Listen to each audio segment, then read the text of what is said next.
श्री भक्तमाल जी को घर पर विराजमान कीजिए और नित्य रात्रि में ठाकुर जी को शयन कराते समय, हम कह रहे हैं दिन में आपका नियम बन पाए तो बहुत अच्छी बात है, ऑफिस जाने से पहले, कॉलेज जाने से पहले, स्कूल जाने से पहले आप अपना नियम करो, बहुत अच्छी बात है। लेकिन अगर दिन भर आप बहुत व्यस्त रहते हैं, नहीं कर पाते हैं, तो आप अपनी सेवा का विस्तार रात्रि में कीजिए।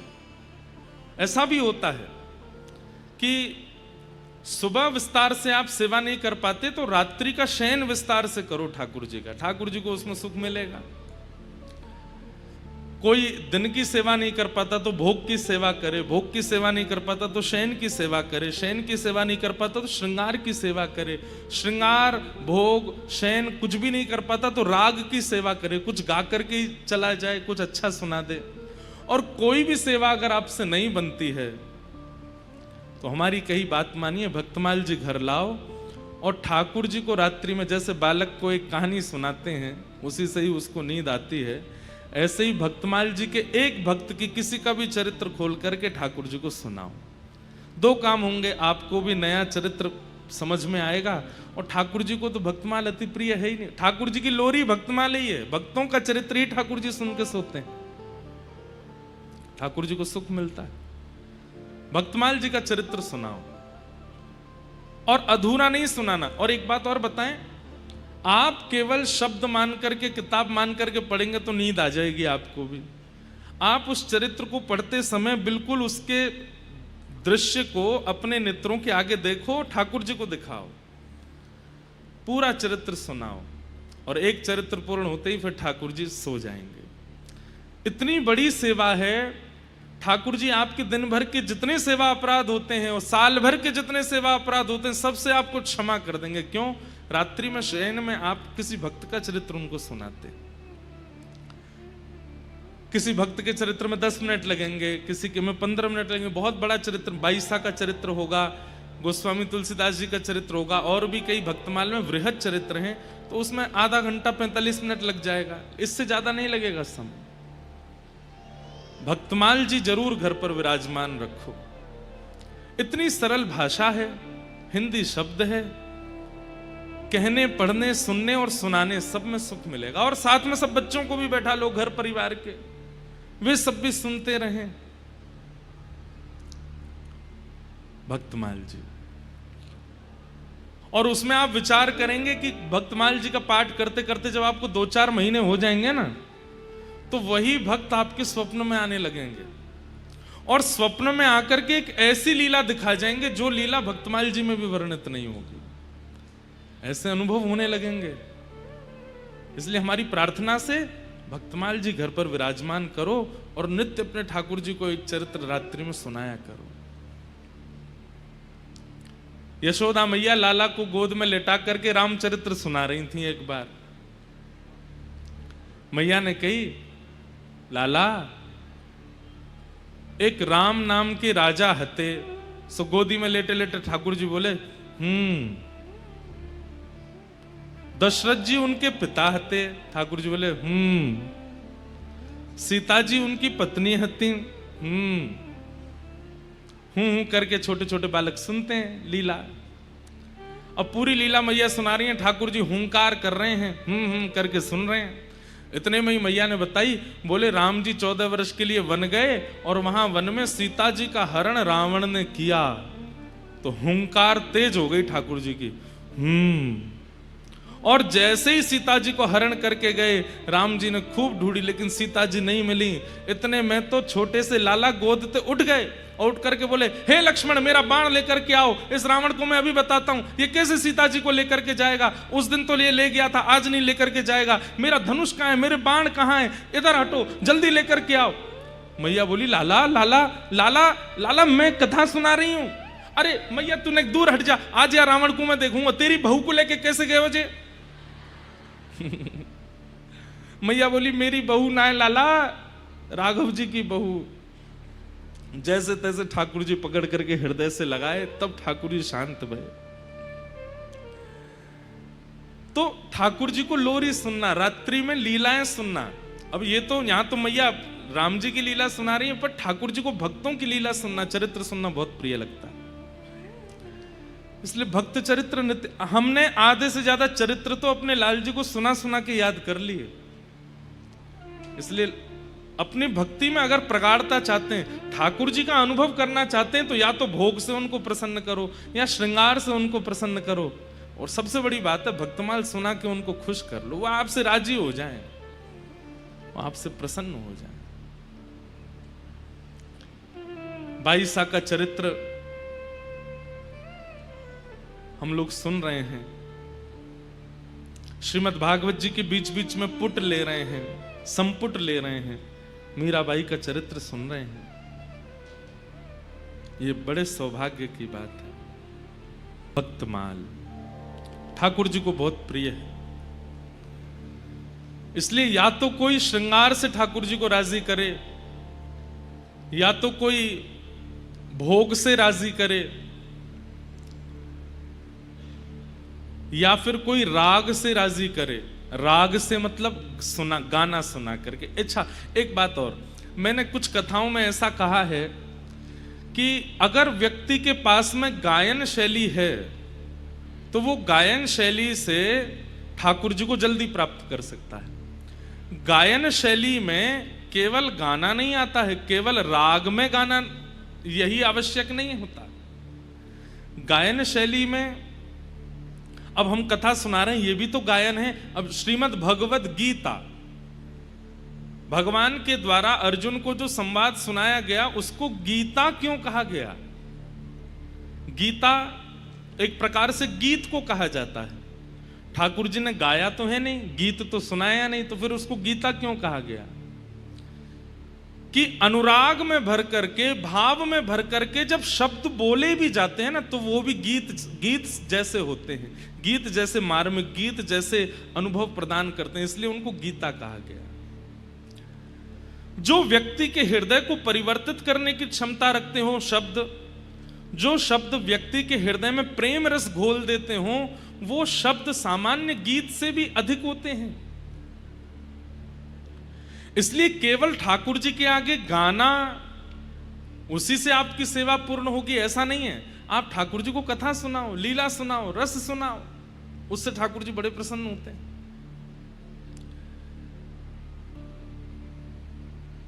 हम लोग कथा में थोड़ा सा प्रवेश करें और फिर मध्य में मीरा चरित्र भी श्रवण करेंगे। वेदव्यास जी महाराज ने अनेक रचनाएं की हैं, लेकिन व्यास जी के चित्त को शांति नहीं मिली, अपनी रचनाओं से प्रसन्न नहीं है।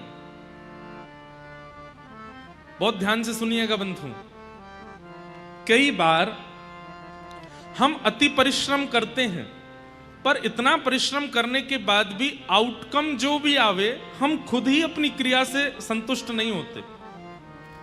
कई बार ऐसा होता है, कथा करके हम जाते हैं, भले ही आप सब कितनी भी प्रशंसा करो, हमको संतुष्टि नहीं होती। हमको लगता है आज थोड़ी कमजोर रह गई, आज थोड़ा ये भाव नहीं बोल पाए, आज थोड़ा ऐसे नहीं सुना पाए, आज कथा को न्याय नहीं दे पाए। करने वाले व्यक्ति को अपनी क्रिया का पूर्ण भान होता है कि उसने उचित किया कि अनुचित किया, भले ही लोग कितनी भी प्रशंसा करें, उसको खुद को पता होता है कि मैंने क्या किया है।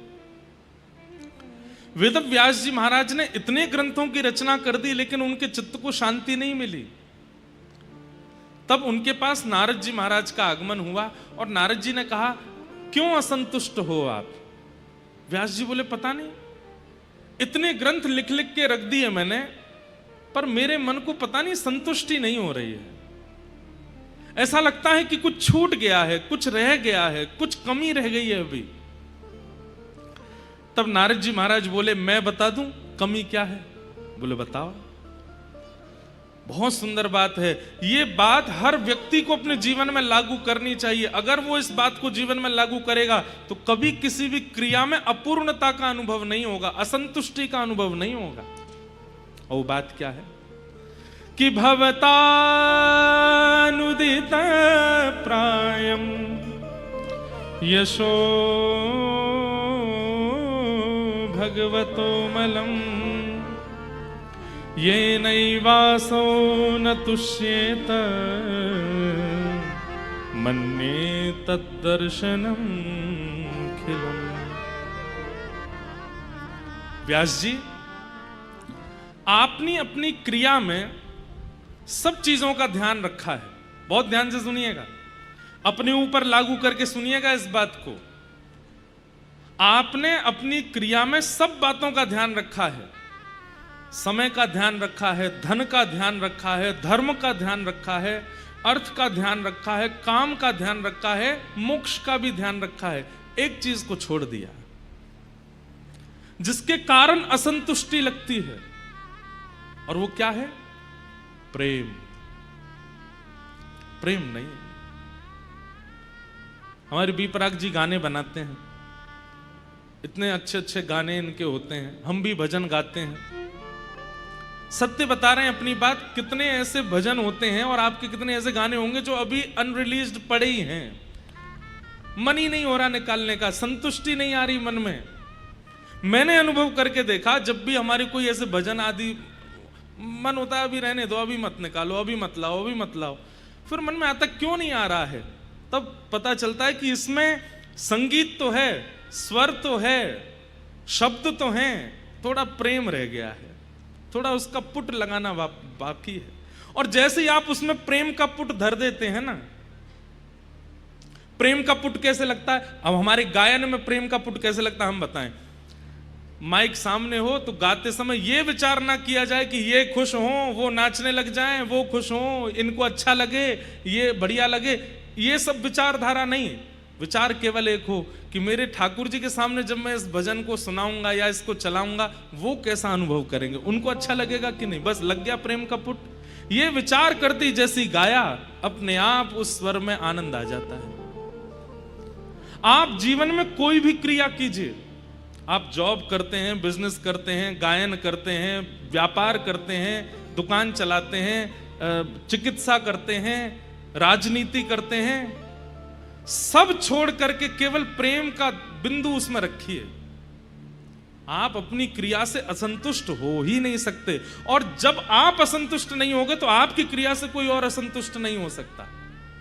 ये बात निश्चित है। व्यक्ति बाकी सब विषयों का ध्यान रखता है, प्रेम को किनारे कर देता है, क्योंकि प्रेम में फायदा ज्यादा नहीं होता ना। बहुत ध्यान से सुनिएगा, प्रेम में फायदा ज्यादा नहीं होता, प्रेम में मुनाफा नहीं होता, प्रेम में तो घाटा ही होता है। लेकिन खुद को अच्छा लगता है बस। हां, हो सकता है उतने आपके गाने में व्यूज ना आवे, उतना वो पॉपुलर ना हो, लेकिन आप खुश रहोगे अपने उस भाव से, अपने उस पद से।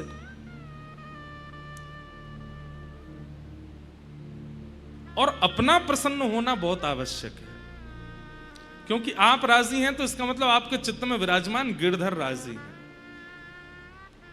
संतुष्ट होना सबसे बड़ी बात है, पर आज के समय में संसार के लोग संतुष्ट होने पर ध्यान नहीं देते, संतुष्ट करने पर ध्यान रखते हैं। ये संतुष्ट होना चाहिए, ये खुश होना चाहिए, इसको अच्छा लगना चाहिए, और इसके कारण वो खुद ही दुखी रहता है।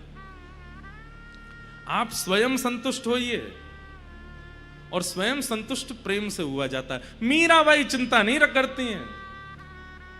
कल हम पद गा रहे थे ना, मैं तो गोविंद रा गुण गासूं, राणा जी रूठे तो मने काय करसी, चरणामृतरा नेम हमारा निथ उठ दर्शन पासूं, राम नाम रा झाज चलास्या भव सागर तर जासूं, राणा जी रूठे तो मने काय करसी। इनको संतुष्ट करने के लिए थोड़ी रह रही हूं मैं तो भजन अपने गिरधर को खुश करने के लिए गाती हूं। मीराबाई से संतुष्टि सीखो। मीराबाई, कल हमने सुना कि गिरधर लाल जी को गोद में लिए विदा हो गए अपने घर से।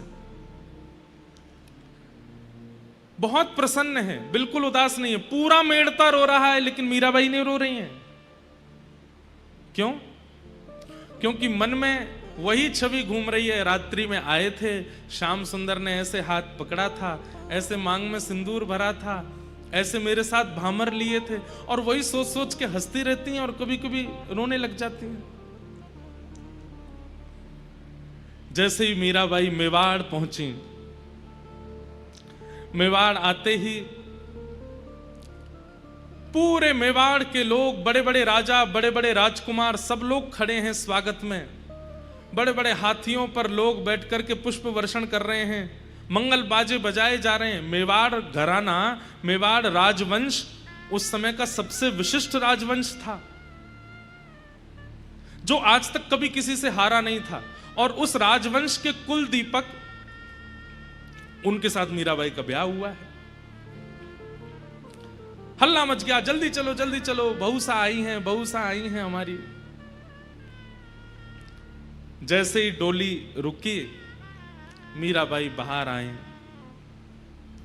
तो द्वार पर सास, बड़ सास, छोटी सास और ननद सब खड़ी हैं।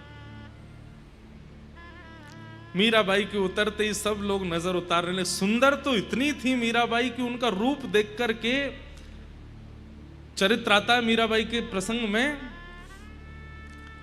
कि एक मन चले व्यक्ति को बाईसा कहीं नृत्य करते हुए दिख गई थी, और उसने दूर से जब मीराबाई को देखा तो उसने मन बना लिया कि चाहे मेरे प्राण चले जाएं, पर एक बार इनका स्पर्श तो करूंगा मैं, इतनी सुंदर है। और स्पर्श करने की भावना से उसने संत का रूप धारण कर लिया, क्योंकि वो संतों को तो पदरामनी करती थी, आरती करती थी, उनके पास बैठ करके सत्संग करती थी। संत का रूप धारण करके चला गया। मीराबाई ने उसका स्वागत किया, आरती की, तिलक किया, चरण में पुष्प रखे और कहा कुछ दो शब्द सुनाइए ना। तो वो बोला कि मैं अभी असंतुष्ट हूं, पहले मुझे संतुष्ट करो। बाई साहब बोली कैसे संतुष्ट होंगे आप? बोले आपका जो रूप रस है इसका मुझे आस्वादन करना है। बाई साहब समझ गए ये कोई मनचला व्यक्ति है, लेकिन संत का रूप धारण करके आए। बाई साहब बोली आपने कह दिया और मैं पूरा ना करूं, ऐसा हो सकता है? चलिए। और कहां लेके गई? जहां पर संतों की जमात बैठी थी, वहां संतों की जमात के बीच में आसन लगाया और आसन लगा करके बोली अब मैं यहां बैठ जाती हूं, आप मेरे सामने बैठ जाओ, ये सब संत दर्शन करेंगे, आपके मन में जो भावना हो आप पूरी कर लो। जब बाईसा ने ऐसी भावना कही, पता नहीं क्या हुआ, उसका हृदय अंदर से मानो जैसे निचुड़ने लगा, उसकी आत्मा जैसे मानो रोने लगी और वो व्याकुल हो गया, पीड़ित हो गया, रुदन करने लगा, चरण पकड़ लिए मीराबाई के। मुझे क्षमा कर दो, मुझसे अपराध हो गया, मैं आपको ऐसी दृष्टि से कैसे देख सकता हूं? सुंदरता आज भी है लोगों में, पर हमारा सुंदरता, हमारी सुंदरता सामने वाले के चित्त में किस भावना को जन्म देता है, इससे पता चलता है कि हमारा चित्त कैसा है। बाईसा की सुंदरता ऐसी है कि वो जहां जाती हैं उनको देख करके, वो सुंदर इतनी है कि उनको देख करके किसी के चित्त में कुछ भी भाव प्रकट हो, पर किसी के चित्त में अगर काम होता भी है ना, तो बाईसा को देख करके काम नष्ट और हो जाता है।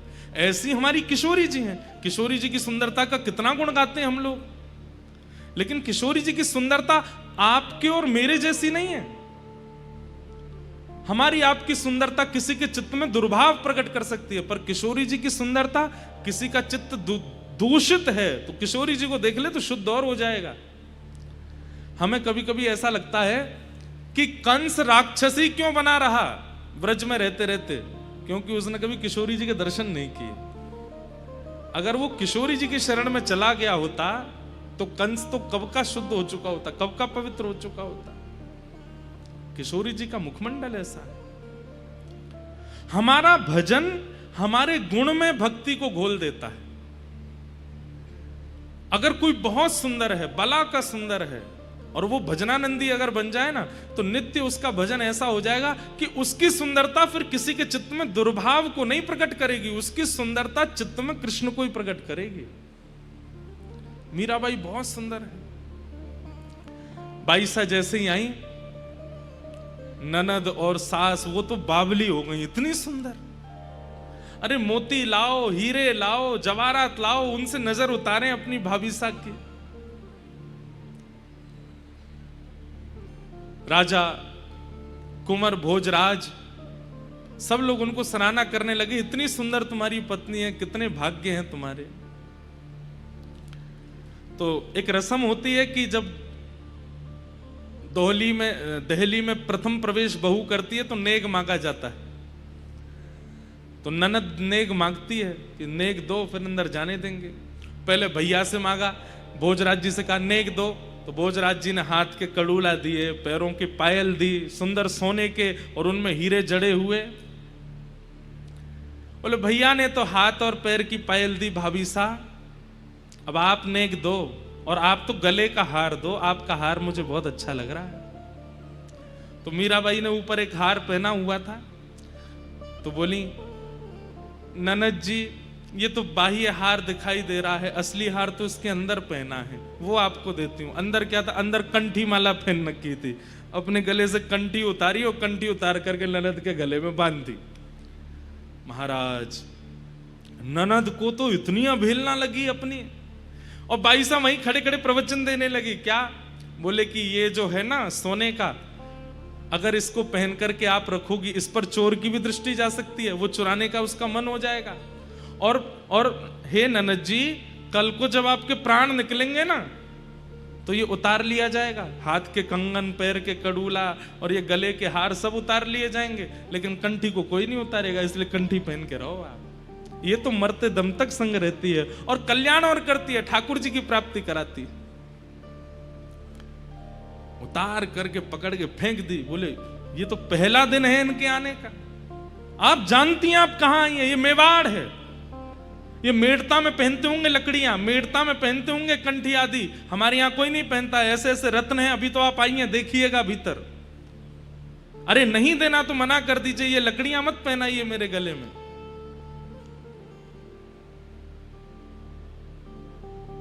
भाई साहब तो प्रसन्न मुद्रा में कुछ नहीं बोले, भीतर चली गई। जैसे ही भीतर पहुंची, अपने कक्ष में जाकर के गिरधर लाल जी को विराजमान किया, तुरंत उनकी सेवा में लग गई।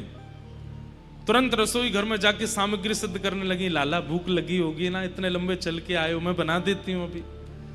भोग प्रसाद सिद्ध करने, इतने में ननद फिर आ गई, पांव पटकती हुई। भाभी सा, हमारे घर में आते ही सबसे पहले देवी पूजन किया जाता है, चलो।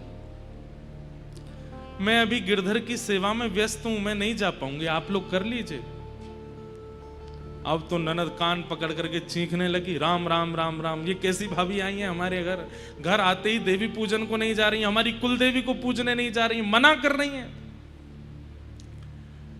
मां से जाके कहा, बोले कि मां भाभी तो स्पष्ट मना करती है, मैं नहीं आऊंगी, मैं गिरधर की सेवा में हूं। बोले कौन गिरधर? कुंवर भोज राजा गए, बोले वो उनके ठाकुर जी हैं, वो उनकी सेवा करेंगे। बंधुओं देखिए, परिवार चाहे जैसा मिले, ये कोई नहीं जानता कि कन्या को कैसा परिवार मिलेगा, लेकिन परिवार में एक व्यक्ति अगर आपके पक्ष का मिल जाए ना, तो आप वहां निर्वहन कर सकते हो। सब अनुकूल नहीं मिलते। मीराबाई को राजा भोज जो मिले हैं पति रूप में, वो बड़े सामर्थ्य देते हैं मीराबाई को, कभी रोकते नहीं। पीछे बात बिगड़ रही होती है तो वही संभाल लेते हैं, अपनी मां को जाके, बहन को, अरे ऐसे नहीं करो, वो उसके ठाकुर जी हैं, उसने मुझे, हमसे तो बताया नहीं कि कोई सेवा करेगी। बोले मुझे बताया था ना, सबको बताना आवश्यक है, मुझे बताया था, उसको सेवा करने दो। लेकिन सास तो सास, बेटा का ब्याह होते ही सास में सास पना आ जाता है पहले नहीं आता, बाद में आ जाता है। मना कर दिया था कि नहीं आ पाऊंगी, तो फिर भेजा, बोले तू जा और बोल कि मेरी आज्ञा है, देवी पूजा के लिए आना पड़ेगा अभी इसी वक्त। यहां भाई साहब अभी खीर परोस नहीं है ठाकुर जी को। ननद फिर से आई, बोले कि मां ने आज्ञा की है, आपको चलना पड़ेगा। मीराबाई बोली मैं नहीं आ पाऊंगी, अभी गिरधर को भोग लगाना, खीर बनी है, अभी तो सब्जी सिद्ध करनी है, पूड़ी उतारनी है, और फिर लाला को ज्यादा गर्म नहीं पवाते, थोड़ा ठंडा करना पड़ेगा, फिर अपने हाथ से पवाना पड़ता है, स्वयं तोड़ के पानी पाते। फिर मना कर दिया। ननद चिल्लाने लगी, आपको पता है देवी पूजन करने से क्या होता है?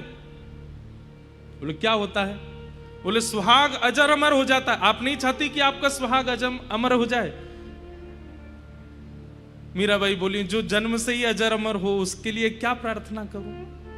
मेरे सुहाग तो जन्मे ही अजर अमर हैं।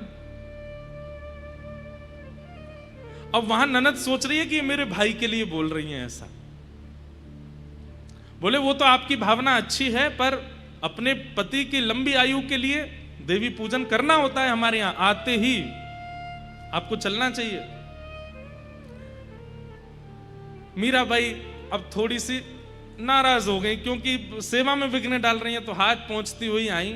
बोले ननद जी, आपने नहीं करी थी क्या देवी पूजा? क्योंकि इनकी ननद विधवा थी। तो मीराबाई बोली, आपने नहीं करी थी देवी पूजा? बोले नहीं, करी तो थी मैंने भी। तो फिर जीजा जी कहां चले गए? अब तो ननद और ज्यादा नाराज हो गई। वो तो महाराज उसी समय खटक गई मीराबाई। बोले अब नहीं छोड़ूंगे, अब ये रह के तो दिखाए। यहां पर नीचे आकर के उन्होंने तो रोना शुरू कर दिया महाराज, चीखना चिल्लाना, पूरे परिवार से कह दिया कि ये रहेंगी तो मैं नहीं रहूंगी। ये पहला दिन है मीराबाई का घर में।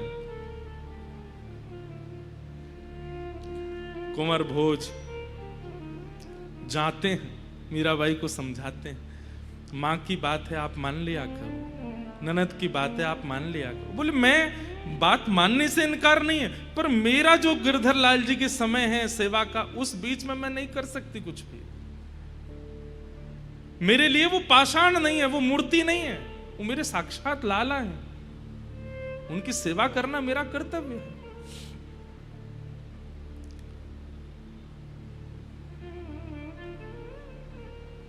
पैसा रहती है, लेकिन यहां तो सब विपरीत भाव में आ गए। एक दिन राजा कुंवर भोज ने मीराबाई से कहा कि आप इतनी सेवा करती हैं, इतना ठाकुर जी का भाव रखती हैं, मैं जब भी आपको देखता हूं, आपको देखते ही मेरे चित्त में पता नहीं कैसे अनायास प्रेम बढ़ने लगता है। मैं चाहता हूं कि आप मुझे कुछ दर्शन कराओ, मुझे कुछ अनुभव कराओ। आपको अनुभव होते होंगे, मुझे भी अनुभव करा दीजिए। तो मीराबाई बोली, मैं आपको कुछ दिखाती हूं। आज तक नहीं दिखाया, आज दिखाती हूं। बोले क्या? तो मीराबाई एक संदूक लेकर के आई, और वो संदूक खोल करके जैसे ही उसमें से रत्न प्रकट किए। प्राचीन राजाओं को रत्नों की भी पहचान होती थी, ये कैसा हीरा है, ये कैसे नग है, ये कैसा सोना है। और उस समय में राजस्थान में मेवाड़ राजघराने से ज्यादा संपत्ति किसी के पास नहीं थी। एक प्रकार से मीराबाई का जो विवाह हुआ ना, वो इसलिए भी हुआ था क्योंकि मेड़ता पर इतनी शक्ति नहीं थी, और उस समय आक्रांताओं का आक्रमण हो रहा था। तो मीराबाई का विवाह मेवाड़ में हो जाएगा, तो उससे हम लोगों को सुरक्षा मिल जाएगी। तो एक प्रकार से कहीं ना कहीं मेवाड़ के लोगों में मन में यह आता था कि हमने तो मेड़ता के ऊपर कृपा की है मीराबाई को लेकर के।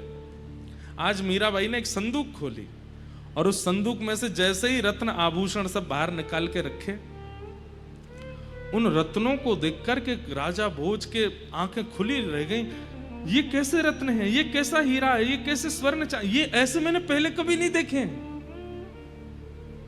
और जहां तक मैं जानता हूं, सबसे ज्यादा संपत्ति हमारे घराने में, और हमारे घर में भी ऐसी संपत्ति नहीं है।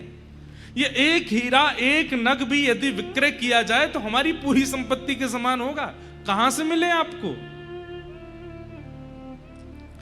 भाई साहब बोली, जिस दिन आप बारात लेके आए थे ना, उसी रात्रि में द्वारिकाधीश बारात लेकर के आए थे, और तब मेरी सासू मां देवकी मैया ने ये मुझे पहनाए थे। मीराबाई बोलती हैं और सब लोगों को वो स्वप्न जैसा लगता है। वो देवकी मैया को सास ही बोलती हैं, यशोदा मैया को बड़ सास ही बोलती हैं। बोले मेरी सासू मां देवकी जी ने मुझे पहनाए थे। गले में ये हार पहनाया था, हाथ में ये कंगन पहनाया था, पैर में ये पाजेब पहनाई थी, और ये जो कौंधनी है ना, ये तो द्वारिकाधीश ने ही पहनाई थी। आज राजा भोज के मन में किंचित जो अविश्वास जैसा था, उनको लगता था शायद इनका थोड़ा दिमागी स्तर ही ऐसा ही है, इसलिए ऐसे बोलती रहती है। लेकिन आज उन नगों को देख करके, उन आभूषणों को देख करके राजा भोज के मन में भी आया कि ये सामान्य नहीं है, ये संसार की रचना तो नहीं है जो ये दिखा रही है। और मीराबाई इतनी प्रसन्न, थोड़ा सूंघ के देखो इनमें से सुगंधी कैसी है। यहां राजा भोज जैसे ही उसको सूंघने लगते हैं तभी उनको सघन वन दिखने लगता है, वृंदावन का अनुभव होने लगता है, यमुना जी के दर्शन होने लगते हैं, श्री गिरिराज जी दिखने लगते हैं, राधा राधा नाम उच्चारण करके संत समाज नृत्य करता हुआ दिखाई देने लगता है। ऐसी सुगंधी। राजा भोज समझ गए ये सामान्य नहीं, नेत्र सजल हो गए। राजा भोज बोले मैं आपसे बहुत प्रसन्न हूं, मुझे आज पूर्ण विश्वास हो गया कि ये सचल हैं और ये आपको स्वीकार कर चुके हैं। मैं आपसे बस इतना कहना चाहता हूं कि आप मुझसे कुछ मांग लीजिए, मैं आपकी कुछ सेवा करना चाहता हूं। मीराबाई इतना प्रेम कर ही इसीलिए रही थी कि उनको एक अपना काम बनवाना था, और तुरंत मीराबाई बोली तो मेरा एक काम है वो आप कर दीजिए। बोले क्या? आपके मेवाड़ घराने में कहीं भी मंदिर नहीं है, आपके पूरे राजभवन में कहीं भी संतों के आगमन कीर्तन कथा का कोई स्थान नहीं है। हमारी एक ही प्रार्थना है, आप देना चाहते हैं तो केवल ये दे दीजिए कि राजभवन के अंदर ठाकुर जी का दिव्य मंदिर बने, उसमें ठाकुर जी विराजमान हो और संत वैष्णव कथा प्रेमियों को वहां आने से कोई रोक टोक ना हो। बस इतना कर दीजिए। मैं सत्संग के बिना नहीं रह सकती, यहां सब कुछ ठीक है, मैं ताने सह लूंगी सास के, ननद के, सब लोगों को, मुझे सब मंजूर है, पर उन तानों के विपरीत में औषधि रूप में मुझे कथा सुननी है, उसके लिए आप एक मंदिर बनवा दीजिए। कुंवर भोज बोले देवी ये तो आप ऐसा कह रही हो कि खीर में से चीनी निकालू, कैसे निकलेगी, ये कैसे होगा? बोले और कुछ नहीं चाहिए मुझे। कुंवर भोज भी सोचे कि इन्होंने एक ही चीज तो मांगी है जैसे तैसे, ये भी मैं नहीं कर पाया तो कैसे होगा। सब विपरीत हो गए हैं और राजा कुंवर भोज ने मेवाड़ घराने के भीतर एक 4 भुजानाथ मंदिर बनवाया, ऐसे ऐसे रत्न लगवाए। मीराबाई जैसे बोलती हैं वैसी उसकी आकृति, एक द्वार बना है जहां से संतों को आवागमन में कोई रोक टोक नहीं है। रसिक आएंगे, संत आएंगे, वैष्णव आएंगे, कथा कीर्तन सब प्रारंभ। घर के सब लोग विपरीत हो गए, लेकिन पति साथ में खड़ा है इसलिए कोई कुछ नहीं कर पाया। लेकिन हमारे ठाकुर जी को अनुकूलता ज्यादा अच्छी लगती नहीं। भक्त बहुत रिलैक्स हो ना तो ठाकुर जी को लगती है अरे इतना आराम कैसे फरमा रहा है, कुछ तो करो। और राजा भोज एक युद्ध में गए थे और वहां युद्ध में एक बाण उनको ऐसा लगा जिसके कारण पूरे शरीर में रोग फैल गया। वैद्यों ने कहा अब तो इनकी सेवा करो, ये कभी भी अपने प्राण त्याग सकते। ननद तो द्वार से बोलती आई तुमने देवी पूजा नहीं की, देखो आज मेरे भैया की क्या हालत हो गई, मरणासन अवस्था में है। भोज राजा बोले मुझे और कहीं चिकित्सा के लिए नहीं जाना, मुझे मेरे कक्ष में छोड़ दो, मीरा को मेरे पास छोड़ दो, मैं उसे देखता रहूंगा, वो मुझसे बात करती रहेगी, बस मुझे यही चाहिए। मीराबाई लाल जी की सेवा करती हैं, चरणामृत पिलाती हैं, भोग लगाती हैं, भोग पवाती हैं, आसन पर बस लेटे हैं भोज राजा। एक दिन आया जिस दिन उनको अनुभव हुआ कि बस आज मेरे प्राण चले जाएंगे। आज पहली बार मीराबाई का स्पर्श किया, हाथ पकड़ लिया, आप यहीं बैठो, आपने मुझसे एक बात मांगी थी मैंने पूरी की, अब मैं आपसे कुछ मांगू? मीराबाई बोली क्या? बोले मुझे भी वो दर्शन करना है जो आप करती। बंधुओं, मीराबाई तभी एक कीर्तन गाने लगी और उस कीर्तन को गाते गाते गाते गाते राजा भोज मीराबाई की गोद में ही सर रख करके लेटे हैं और बाईसा के मुख की ओर देख रहे हैं। और उस कीर्तन को गाते गाते गाते गाते तभी राजा भोज ने एक बार अपनी पलक झपकी और जैसे ही खोल करके देखा तो श्री मीराबाई के रूप में ही प्यारे गिरधर लाल प्रकट हो गए और राजा भोज को दर्शन होने लगा। राजा भोज बोले आंख खोलती मीरा है पर देखते गिरधर हैं, मुख खोलती मीरा है पर बोलते गिरधर हैं, चलती मीरा है पर हृदय में गिरधर हैं। ये मीरा तो बाहर की काया है पर इसके चित्त में जो आत्मरूप धारण करके बैठा है वो तो साक्षात गिरधर है। आज मीराबाई के रूप में ही प्यारे गिरधर लाल जी का दर्शन हो गया, नेत्र सजल हो गए राजा भोज के। और कहा अब एक चीज और दे दीजिए। बोले क्या? अपने चरण स्पर्श करा दीजिए। मीराबाई बोली ये आज्ञा तो मैं नहीं दे सकती। बोले नहीं, बस और कुछ नहीं चाहिए, बस अपने चरण स्पर्श करा दीजिए एक बार। मीराबाई बार बार मना करती रही, पर राजा भोज जिद पर अड़ गए। मैं तब तक प्राण नहीं त्यागूंगा, मुझे प्राण त्यागने हैं, अब मेरा अंतिम समय है। आज मीराबाई भी रो रही हैं। बोले कि आप मेरे परम मित्र हैं, आप मेरे परम सखा हैं, इस प्रकार आप मत जाइए। बोले बस अपना चरण स्पर्श करा दीजिए। बाईसा तो मना करती नहीं, पर राजा भोज ने जैसे ही बाईसा के चरण स्पर्श किए और स्पर्श करके माथे से अपना हाथ लगाया, उसी क्षण राजा भोज उनके प्राण निकल गए। हाहाकार मच गया मेवाड़ में। हमारे युवराज चले गए। दौड़ करके जाके देखा तो एक और बात थी। आज वैसे तो मीराबाई कभी श्रृंगार करती नहीं थी, जोगन भेष में रहती थी। आज उन्होंने पता नहीं ठाकुर जी का कोई उत्सव करने के लिए 16 श्रृंगार और कर रखे हैं। सर से नख तक पूरे श्रृंगार में है आज मीराबाई। और उनकी गोद में राजा भोज मरणासन है, मृत्यु सैया पर है, मर चुके हैं। और इस दृश्य को देख करके तो और आग बबूला हो गए घर के लोग।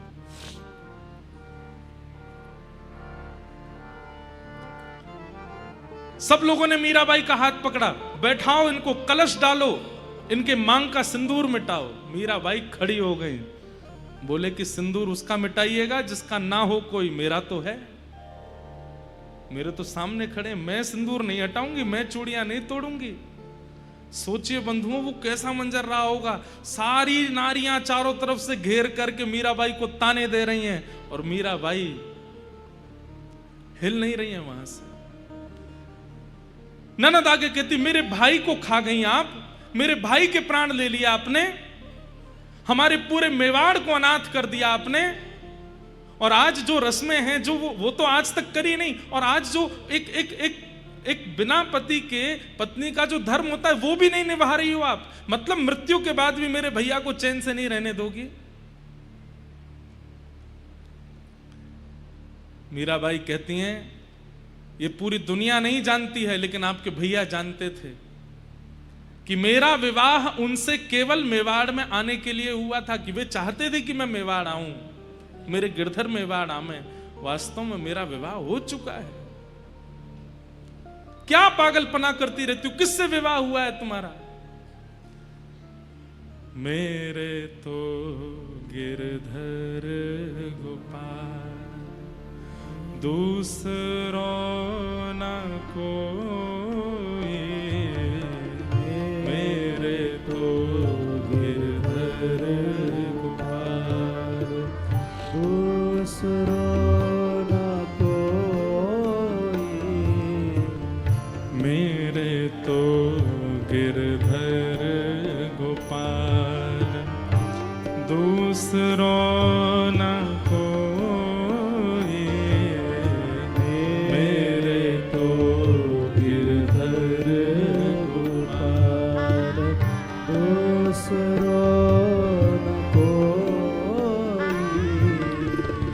जाके सिर मोर मुकुट मेरो पति सोए, जाके सिर मोर मुकुट मेरो पति सोए, तात मात भ्रात बंधु, तात मात भ्रात बंधु, तात मात भ्रात बंधु, तात मात भ्रात बंधु, अपनो नहीं कोई, मेरे तो गिरधर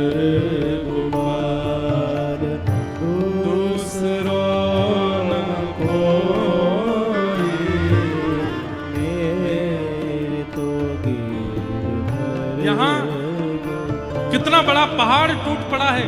एक तरफ राजा कुंवर भोज की अर्थी जा रही है और दूसरी तरफ मीराबाई गिरधर लाल को कस के पकड़ के खड़ी हैं और ना जाने कितनी नारियां वहां पर उनको खींच रही हैं, उनके हाथ के चूड़ियां तोड़ने के लिए, मांग का सिंदूर मिटाने के, और वे गा रही हैं कि मेरे यही हैं और कोई नहीं है। जब ये हैं तो फिर मैं सिंदूर क्यों हटाऊं?